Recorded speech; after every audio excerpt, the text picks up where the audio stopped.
Southport state failures leap off the page as Keir Starmer warns terrorism has changed. Hello everyone, welcome back to my channel. I hope everyone is having a wonderful day. The Prime Minister is giving a press conference from Downing Street. Sir Keir Starmer said the failure of state institutions in the case of the Southport killer frankly leaps off the page.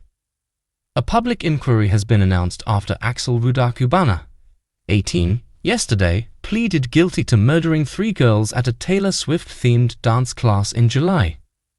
Despite contact with state agencies such as Prevent, authorities failed to stop the attack which claimed the lives of Alice da Silva Aguiar, 9, BREAAKING, 6, and Elsie Stancombe, 7.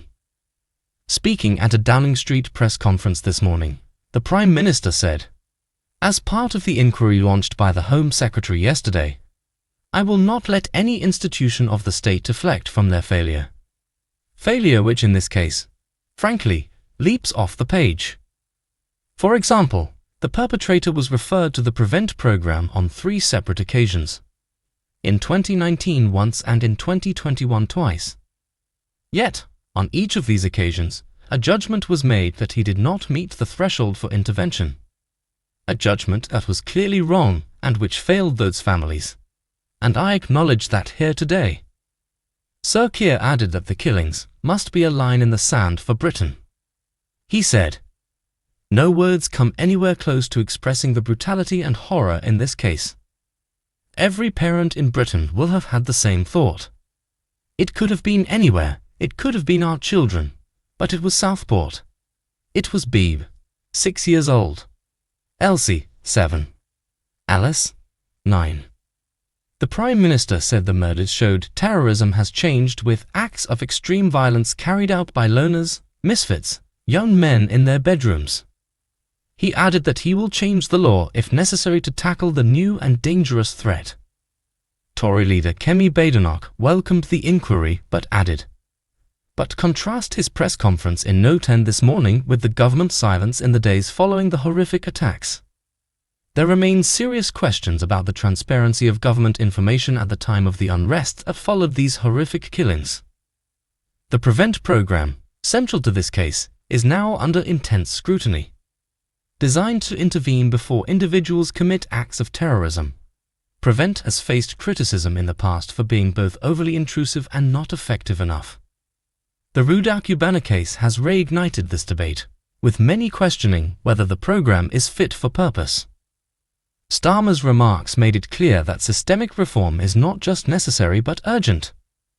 "The killings must be a line in the sand for Britain," he said, emphasizing the need for tangible changes to ensure such failures are not repeated. Community grief and resilience. In Southport, the community remains in mourning. Vigils have been held for Alice, Beeb, and Elsie, with flowers, candles, and messages of love left outside the dance studio where the attack occurred. The grief is palpable, but so is the resilience. Local leaders have praised the outpouring of support from across the country. Fundraisers for the victims' families have surpassed expectations, and plans are underway to establish a permanent memorial to honor the lives lost.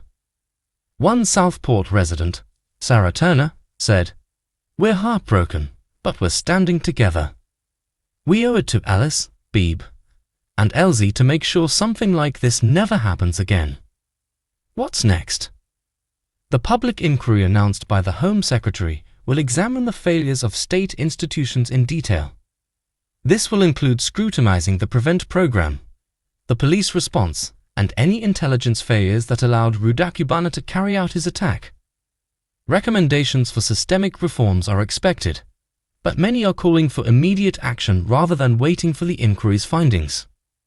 For the Prime Minister and the government, this is a pivotal moment. The tragedy has not only exposed flaws in the country's counter-terrorism efforts, but has also shaken public confidence in the state's ability to protect its citizens. Starmer's pledge to hold institutions accountable and enact necessary reforms reflects the gravity of the situation. "We cannot afford to let this happen again," he said. "We owe it to the victims, their families, and every parent in Britain." A national reckoning. As Britain grapples with this tragedy, it is clear that a reckoning is at hand. The Southport killings have laid bare the vulnerabilities in the nation's security systems and the devastating consequences of institutional failure. This story is far from over, and we will continue to follow developments closely. The grief of the families and the Southport community is a stark reminder of what's at stake. The need for change has never been more urgent.